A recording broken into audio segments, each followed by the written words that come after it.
Quero convidar você a pegar o seu esboço, por favor. Eu quero hoje ministrar uma palavra que possa servir de lembrete e de instrução para toda a igreja. Eu separei dois textos principais. O primeiro está no Evangelho de Marcos, capítulo 10, verso 45. Esse texto é um importante texto que fala para nós a respeito da missão de Jesus. O porquê que Jesus ele veio, deixou o seu trono de glória, abriu mão de tudo aquilo que ele tinha ali. E por que ele veio e se fez homem e esteve entre nós? Se humilhou e esteve entre nós. Qual é o propósito da sua vida, da vida de Jesus? Esse texto nos lembra disso. Olha o que diz: pois nem mesmo o Filho do Homem veio para ser servido, mas para servir e dar a sua vida em resgate por muitos. Então veja, quero chamar a sua atenção para a palavra que está aqui nesse texto, a palavra resgate. Essa palavra vai ser muito importante durante toda a mensagem de hoje. Resgate. Então Jesus veio para servir e dar a sua vida em resgate por muitos. Vamos para um outro texto. E esse texto eu quero ler ele aos poucos. Eu quero ler versículo por versículo. E eu quero fazer dessa leitura a mensagem de hoje. Agora, lá no Antigo Testamento, segundo livro de Samuel, o capítulo é o 24. Veja o que nos diz. Vamos ler verso por verso. Quero que você aprecie a leitura e preste atenção em cada detalhe. Nós vamos ler o versículo 1. Olha o que diz. Mais uma vez, irou-se o Senhor contra Israel e incitou Davi contra o povo, levando-o a fazer um censo de Israel e de Judá. Então veja, segure nesse texto. O que a Bíblia está nos dizendo aqui? Que a ira do Senhor se acendeu contra Israel. Preste atenção nos detalhes que a Bíblia nos mostra. Mais uma vez, exatamente isso. O texto está dizendo, mais uma vez. Não foi a primeira vez que o Senhor ficou irado. Veja, a ira de Deus nunca foi contra pessoas, mas foi contra o pecado dessas pessoas. Nesse caso e nessa ocasião, nós não temos tempo para isso, mas o motivo pelo qual novamente a ira do Senhor se acendeu contra Israel foi uma rebelião. Algo que não apenas entristeceu a Deus, o seu povo. Povo esse que Deus fez tanto por ele. Esse povo agora está em uma rebelião e isso entristece a Deus. E mais do que isso, a ira do Senhor se acendeu contra aquele pecado. Veja, para corrigir o erro, para corrigir o pecado, redimir o seu povo, perdoar, para que eles pudessem continuar desfrutando das bênçãos dos céus para redimir o povo, Deus usa o próprio rei de Israel. Veja, o próprio rei Davi, o texto diz que ele foi incitado. Deus incitou Davi contra o próprio povo. Davi se torna um instrumento de Deus para corrigir o pecado, redimir aquela nação. E aqui eu quero abrir um parênteses, antes de continuarmos. Quando nós estamos nos distanciando de Deus, Deus ele vai falar com a gente de muitas formas e de muitas maneiras. Quando você está se distanciando dos propósitos, da vontade de Deus para a sua vida, Deus não fica inerte, Deus não fica de braços cruzados, Deus não fecha os olhos para você, Ele não encolhe as mãos para você, Ele fica como um pai que percebe o filho se distanciando e indo na direção de um perigo. Deus, como pai, ele age. E de que forma que Deus age? Pelo menos de 4 maneiras. Veja, a primeira coisa, a consciência. Consciência. Quando os nossos pensamentos acabam ficando confusos, e nós começamos a pensar bobagem, e em pensamento, nós queremos fazer algo, e Deus sabe que aquilo vai nos distanciar, vai nos prejudicar. Então Deus, através da nossa consciência, tenta administrar os nossos pensamentos e tenta nos colocar novamente no caminho. Tudo começa assim, Deus tenta através da nossa consciência.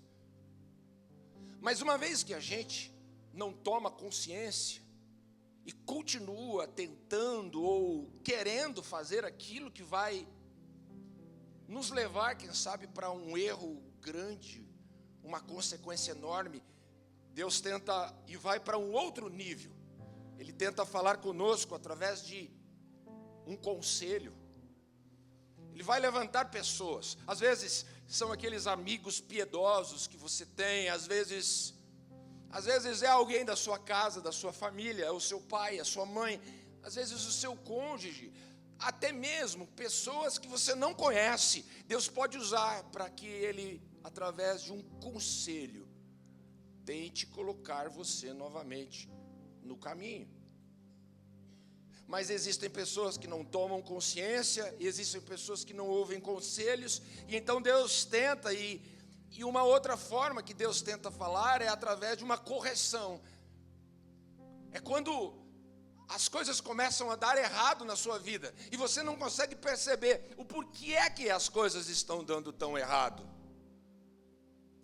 Aquilo que sempre foi bom acaba ficando ruim, uma situação acaba ficando apertada, uma circunstância às vezes acaba ficando difícil, e você vai vendo as dificuldades, as frustrações, e existem pessoas que nesse momento acabam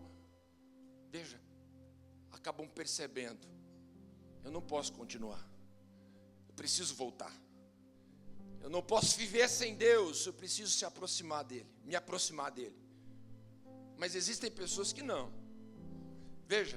que não tomam consciência, que não ouvem conselhos, e que passam por situações difíceis, apertadas, e mesmo assim acabam não reconhecendo a voz de Deus.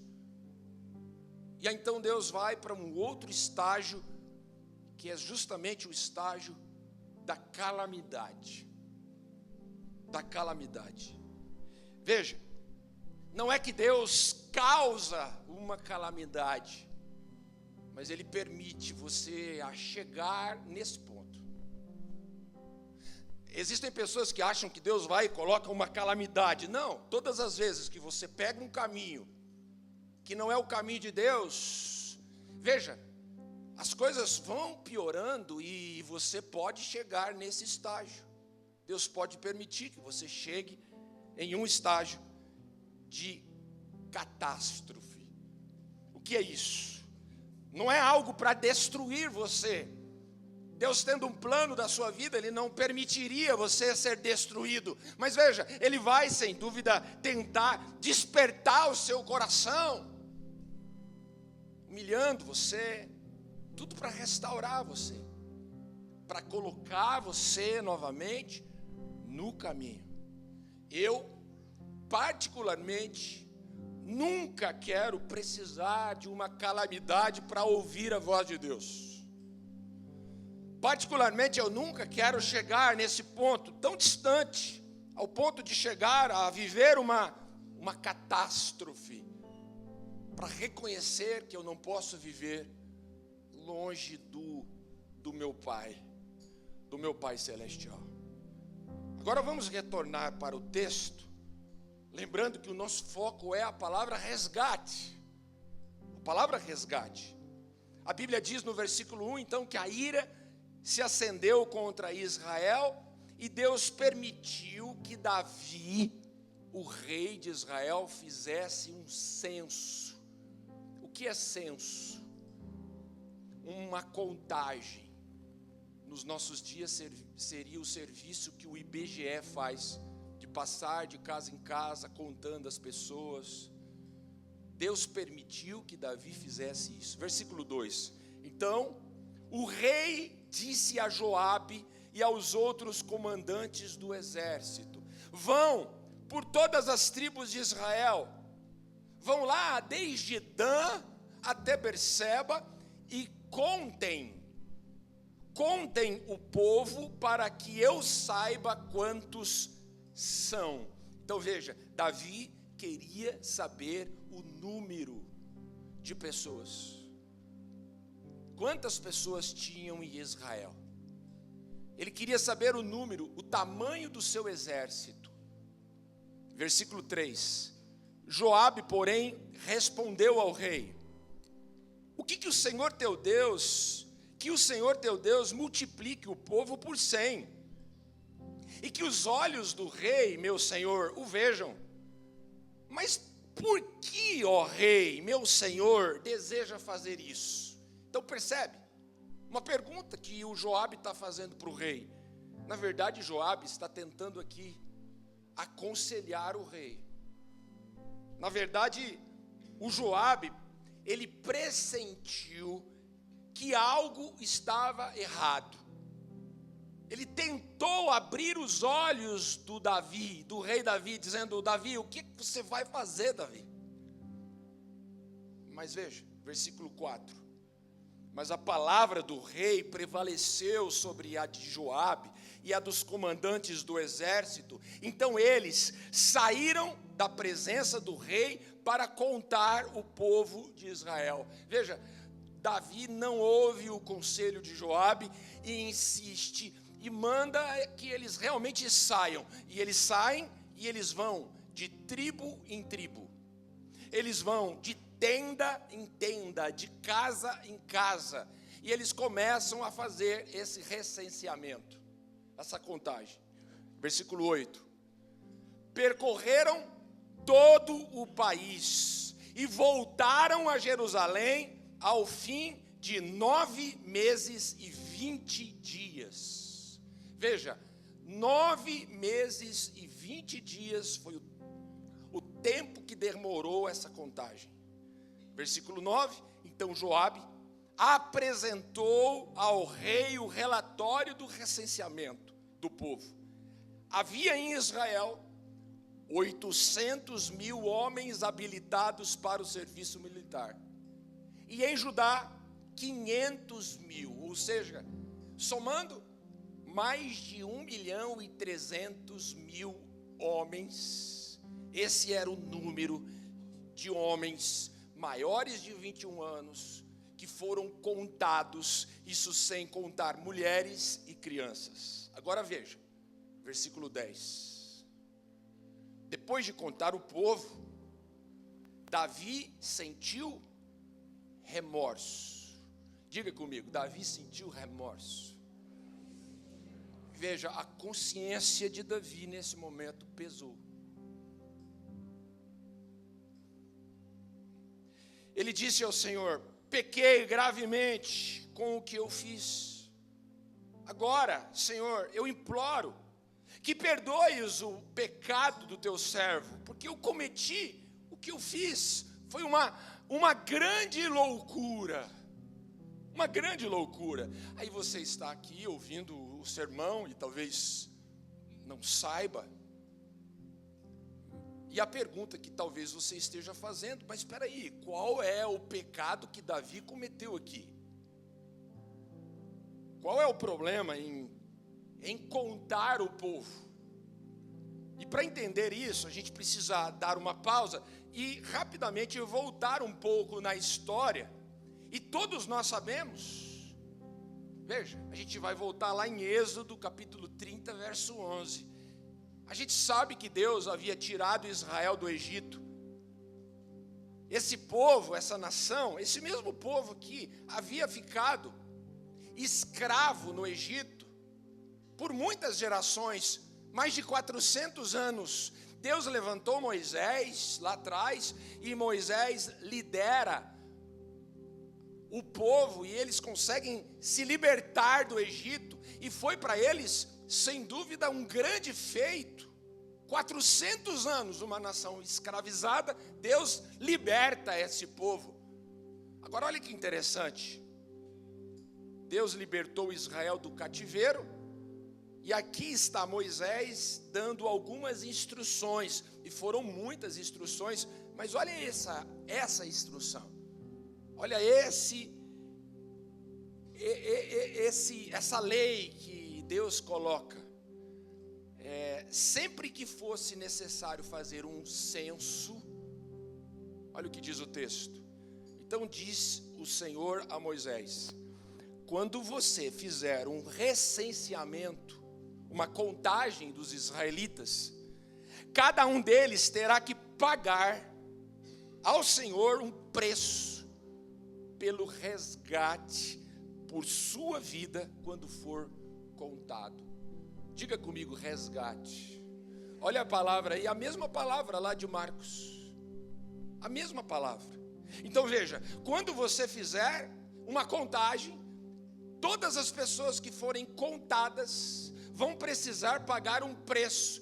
O preço do quê? O preço do resgate. Que resgate?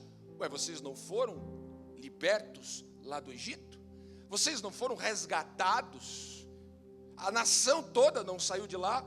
Deus não tirou vocês de lá? Então, todas as vezes que vocês forem contados, vocês vão precisar pagar esse resgate.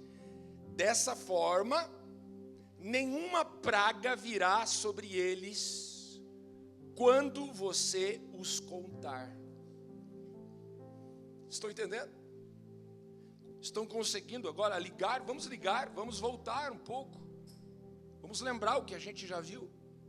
Então veja, a mesma palavra, o resgate. O que é resgate? É o preço que alguém paga para libertar alguém que foi preso, ou que estava preso. Mas Deus libertou, sim. E olha o que Deus faz com Moisés. Moisés, veja, essas pessoas não podem se esquecer disso.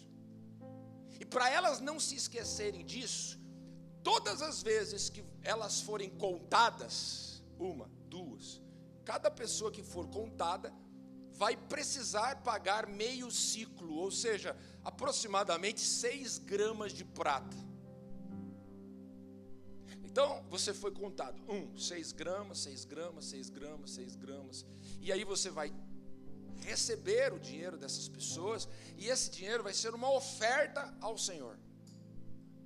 Vai servir para 2 coisas. Primeiro, vai servir para o sustento do tabernáculo, para as despesas do tabernáculo, mas vai servir principalmente para que elas nunca se esqueçam de que elas foram resgatadas. Elas nunca vão poder se esquecer que elas foram resgatadas. Essa oferta vai ser um memorial perante o Senhor, ou seja, um reconhecimento. Eu não pertenço a mim. Eu não estaria hoje aqui na terra prometida, eu não estaria hoje aqui com a minha família, com os meus filhos, minha casa não estaria aqui, se Deus não tivesse olhado dos céus o meu clamor e não me tivesse me tirado de lá. Então, todas as vezes que você vai pagar o preço do resgate, quando você for contado, tipo, eu faço parte de Israel, eu estou entre os números, eu faço parte, eu sou um em Israel. Então, todas as vezes que você lembrar que você é um, você tem que lembrar que alguém te tirou de lá, que você não estaria lá se Deus não tivesse feito isso. E olha o que Davi faz. Davi faz a contagem, mas não cobra o preço. Ele mandou contar o povo, mas não exigiu das pessoas o pagamento pelo valor do resgate. Tarde demais. A consciência dele pesou, ele percebeu que ele fez bobagem e uma praga veio sobre Israel. Veja, com Deus não é como nós brincarmos. Não é como brincarmos. Deus é amor, sim, mas Deus não vai contra aquilo que Ele mesmo disse.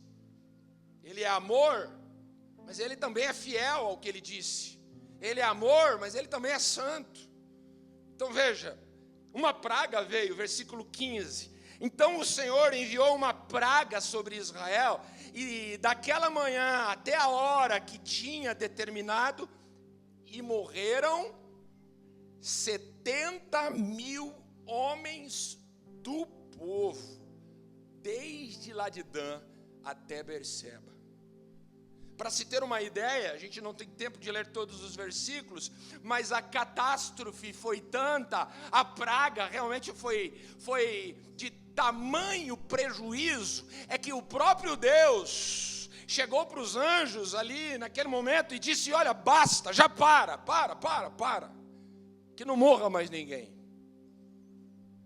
E aqui nós temos uma lição importante, escute isso. Deus, Ele fará de tudo para trazer você de volta. Escute isso. Ele sabe, o nosso Deus, o seu Deus, sabe até onde Ele pode ir para trazer você de volta. E Ele vai até aonde Ele pode ir para trazer você, para colocar você novamente no caminho. O que Davi faz para tentar consertar o seu erro? Ele precisava fazer alguma coisa. Ele percebeu a bobagem, ele viu que ele estava ali fazendo algo que não agradou nada ao Senhor. Ele precisa oferecer algo ao Senhor, e então ele vai, escute isso, até a casa de um homem chamado Araúna. Diga comigo, Araúna. Você conhece alguém chamado Araúna? Não? Está aí um nome para você colocar no seu filho, você que ainda não tem. Araúna era o dono de um campo de malhar trigo. Davi propôs comprar a terra lá de Araúna e construir um altar a Deus, para tentar compensar o que ele havia feito. Ele foi até o homem e disse: olha, eu quero comprar isso aqui, eu quero construir aqui um altar a Deus. Olha o versículo 22. Araúna disse assim para Davi: o meu senhor e rei, pode ficar com o que você quer.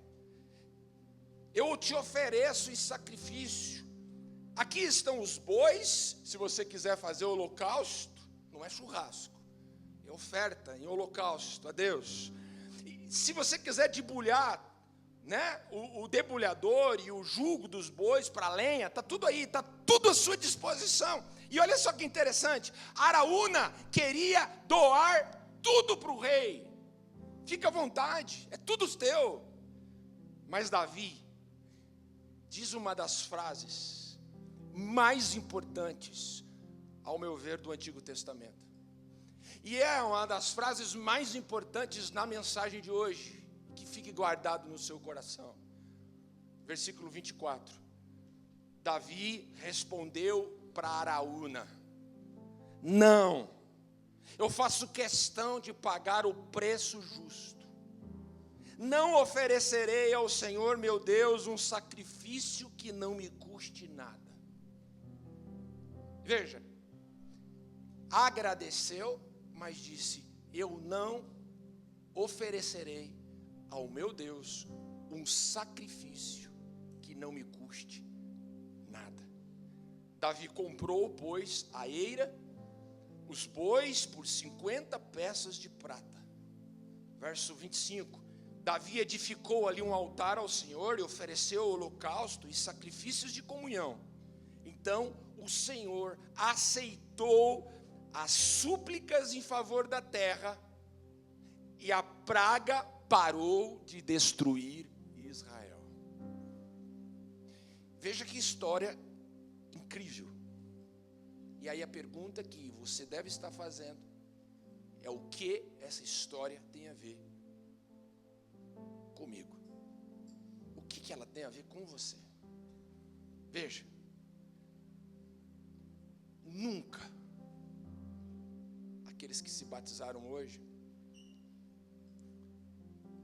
aqueles que estão aqui no nosso auditório, escute isso, nunca se esqueçam do valor do resgate. Nunca se esqueçam do valor do resgate, do preço.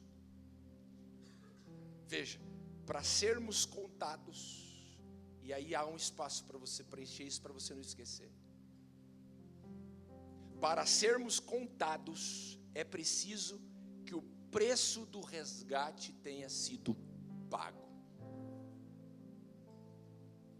Conseguiram entender? Para você ser contado, você tem que pagar o preço do resgate.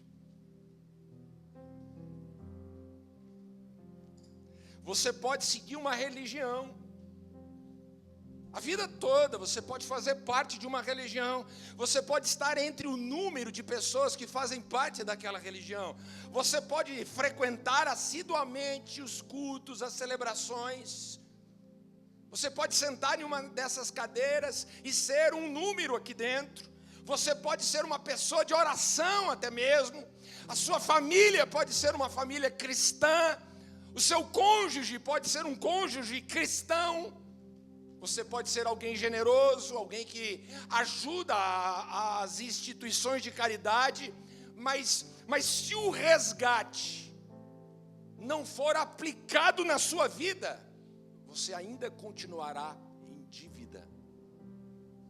Aí você vai dizer assim: pastor, eu quero pagar esse resgate hoje. Como é que eu faço para pagar o resgate? Talvez você encontre uma igreja que cobre, mas aqui você vai aprender que não há como um pecador pagar o próprio resgate. Não há como você, que é um pecador, assim como eu, pagar, por exemplo, o resgate de um outro pecador. Não há como eu, sendo um pecador, pagar um resgate para me salvar ou para me livrar. O apóstolo Paulo diz assim em Romanos: o salário do pecado é a morte. Então veja, o salário do pecado é a morte.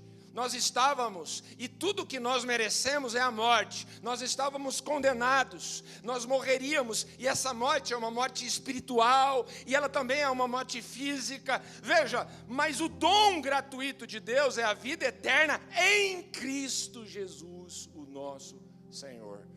Não há como, nós estávamos condenados. Não há como um condenado pagar o seu próprio resgate.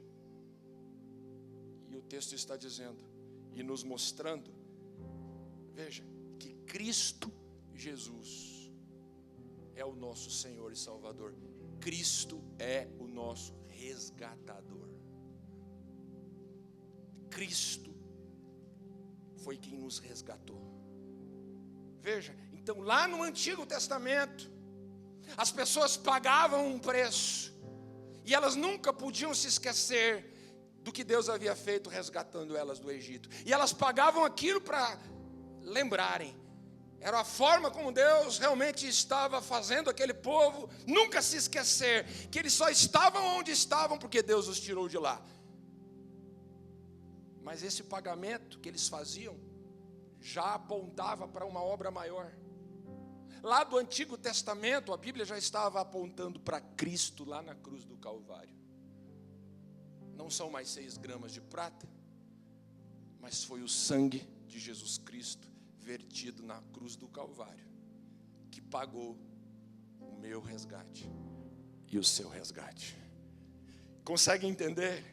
Veja, Jesus não apenas nos perdoou, mas Ele pagou com o seu sangue, para que a gente pudesse viver.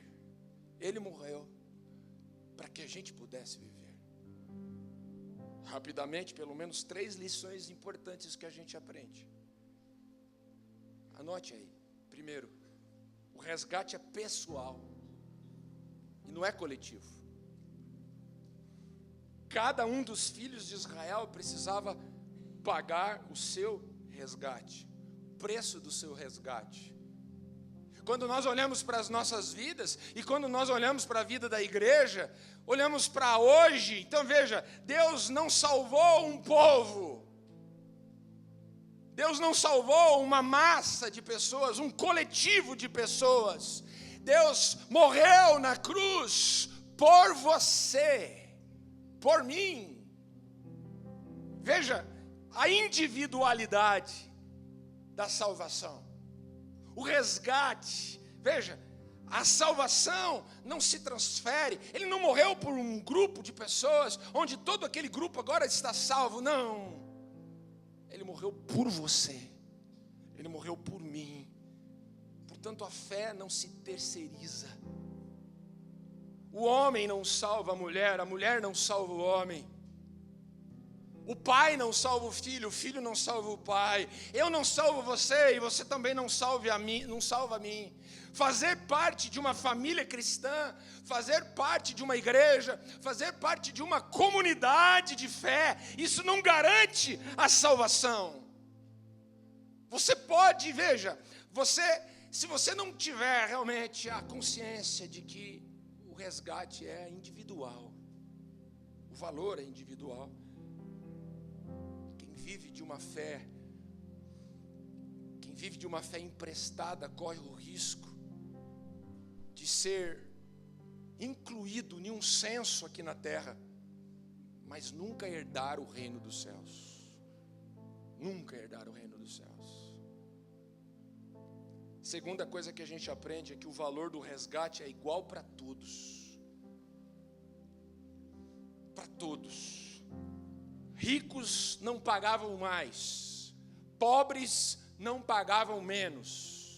Nesse caso, o resgate era 6 gramas de prata para todos. O valor do resgate era esse, meio ciclo, ou seja, aproximadamente 6 gramas de prata. É isso.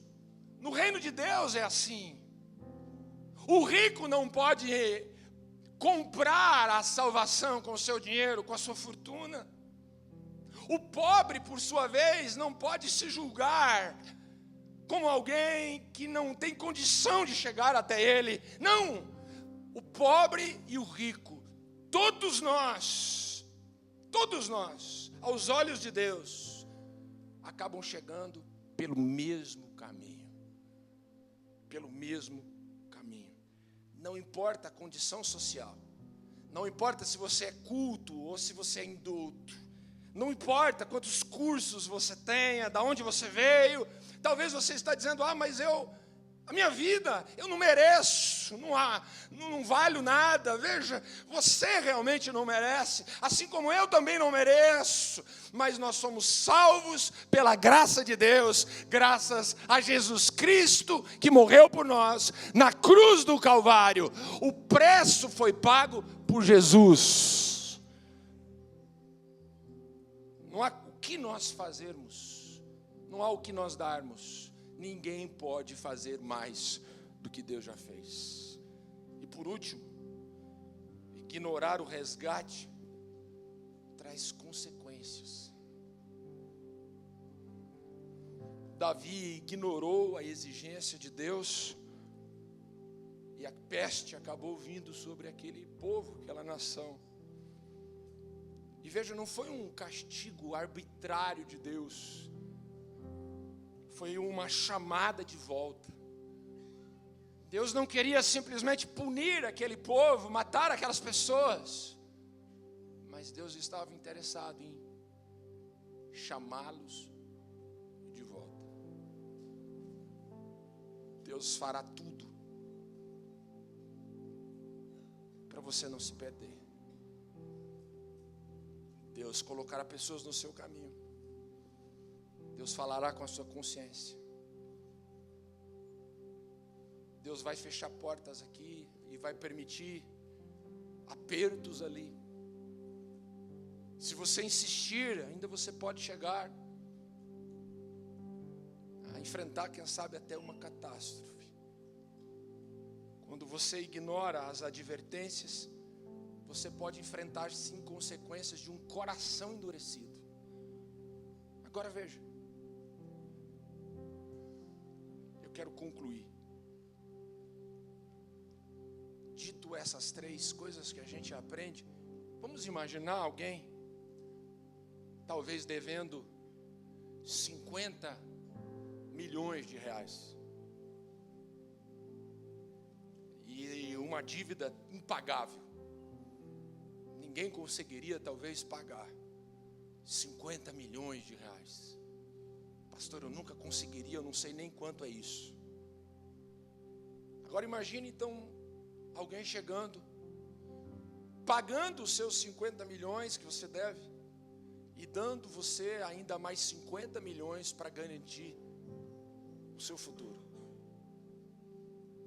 para você chegar até o final, para você alimentar os seus sonhos novamente. É isso que o sangue de Jesus fez com a gente. Ele não apenas resolveu a nossa dívida do passado, mas Ele comprou também o nosso futuro. Ele nos deu o privilégio de hoje morarmos aqui, mas termos a esperança de que um dia nós vamos morar nos céus, graças ao sangue de Jesus. E é por isso que a gente adora a Deus, e é por isso que a gente se reúne todos os domingos aqui, e é por isso que a gente ama tanto a Deus, e é por isso que a gente não cansa de insistir com as pessoas: venham provar disso. E é por isso que a gente tem as nossas redes sociais, a gente mostra o que está acontecendo aqui dentro. E por isso é que a gente quer compartilhar com todo mundo o que a gente está experimentando desde o momento em que a gente saiu lá do Egito e que o Senhor nos encontrou e nos resgatou. E é por isso, porque Deus é maravilhoso. E aí vamos voltar para Davi. Quando entendemos o preço do nosso resgate, tudo muda. Quando você entende essa verdade, aí sim, tudo muda. Tudo muda. Assim foi com Davi. Versículo 24. Mas o rei respondeu assim para Araúna: olha lá, vamos lembrar. Não, eu não quero de graça. Eu faço questão de pagar o preço justo. Eu não oferecerei ao Senhor, meu Deus, um sacrifício que não me custe nada. Quando nós entendemos, irmãos, tudo muda. Veja, não é a religião que diz para você: olha, você não pode isso, você não pode aquilo. Não é a religião que vai colocar uma lista de regras para você obedecer, e se você não obedecer aquilo, você vai se sentir culpado. Não são regras, não são doutrinas humanas passageiras. Não é uma ordem de um líder religioso, não é a ordem de alguém que está superior ou que chegou primeiro e que está dizendo, olha, não faça isso, não faça aquilo, crente não pode isso, crente não pode aquilo. Não! É por amor, é porque eu entendo o valor do meu resgate. Chegou para mim de graça. E agora? 6 gramas, 6 quilos, 6.000 quilos. Não. A minha vida e o meu coração, tudo eu entrego para Deus. É tudo de Deus. Se você quiser oferecer o seu carro importado, eu quero dizer para você, olha só, querido, você até pode fazer isso, mas isso não vai mudar nada. Porque não é um carro importado, não é uma casa importada que Deus quer. Deus não quer o seu ouro, a sua prata. Deus quer o seu coração. É todo o seu coração, é toda a sua vida.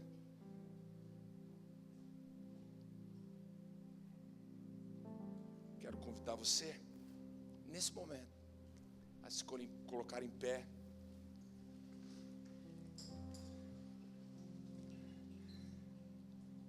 Versículo 25.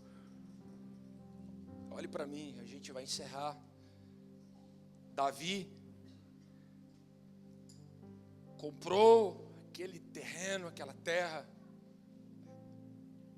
Versículo 25, e Davi edificou ali um altar ao Senhor. E ofereceu um holocausto, uma oferta queimada, um sacrifício de comunhão. Vamos ler esse versículo juntos? Podemos ler juntos? Vamos lá? E Davi edificou ali um altar ao Senhor.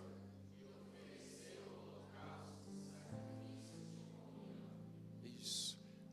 Aqueles que se batizaram, você que está aqui nesse auditório, quero convidar você a edificar o seu altar. Quando você reconhece o preço do seu resgate, você se lembra que tudo aquilo que você está vivendo hoje é graças àquilo que Deus fez por você. Tudo muda. Edifique um altar. As palavras do apóstolo Paulo. Deus não está interessado mais em um sacrifício de holocausto. O pastor gosta de churrasco, se você quiser fazer. O holocausto é oferta queimada, pegava os animais, queimava. Hoje a gente chama de churrasco, né?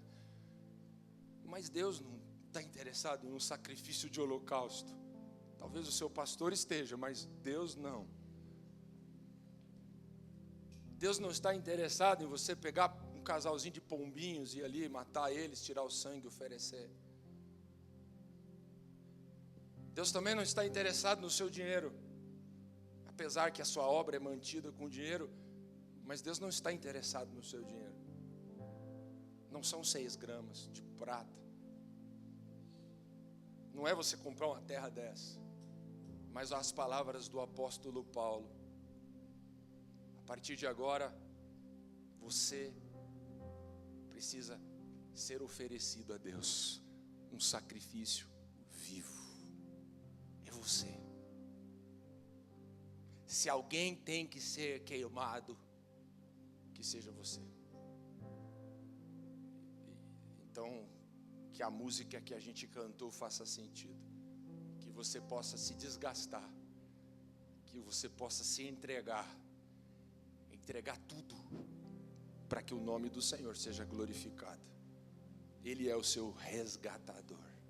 Foi Ele que te resgatou. Foi Ele que te salvou. É Ele que te dá vida, e vida abundante, plena. Bendito seja o Senhor. Vamos aplaudi-lo nessa manhã.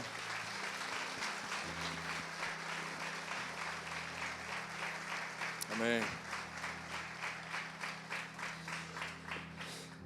Obrigado, Senhor, pela tua presença gloriosa e marcante nesse lugar, nessa celebração. Obrigado por tudo que o Senhor fez e tem feito no nosso meio, no meio da igreja. Obrigado pela vida de todos que estão aqui. Obrigado por não desistir de nós. Nós estávamos, Pai, dentro de um buraco tão profundo e as tuas mãos nos alcançaram. Nós estávamos, ó Deus, em um caminho tão escuro e a tua palavra trouxe luz, iluminou esse caminho, ó Deus. Os nossos olhos foram abertos. Pai, nós estávamos carentes, famintos. Pai, obrigado, porque o Senhor é o nosso pão vivo, o pão vivo que desceu do céu. Hoje o Senhor nos preenche. Hoje não há mais vazio, hoje não há mais uma vida sem sentido. O Senhor nos deu um propósito. O Senhor nos deu uma família. O Senhor nos deu uma casa. O Senhor é o nosso resgatador. Bendito seja o teu nome. Que possamos, Pai, que a minha vida seja realmente um sacrifício vivo. Que a vida de todos que estão aqui, Pai, que a gente possa viver e que o teu nome seja glorificado. Que as pessoas possam olhar para nós e ver realmente a pessoa do Senhor nas nossas vidas. Abençoa-nos, ó Deus. Que possamos, ó Deus, com a alegria da salvação, voltar para casa e termos, ó Deus, um domingo e uma semana gloriosa. Deus, nunca queremos nos esquecer que o altar seja sempre erguido para nos lembrar. Obrigado por ser o nosso resgatador, por pagar o preço que nós não poderíamos pagar. Obrigado, Senhor. É a gratidão expressa em oração nessa manhã, no nome de Jesus. Vamos aplaudir Jesus mais uma vez. Amém. Glória a Deus. Glória a Deus.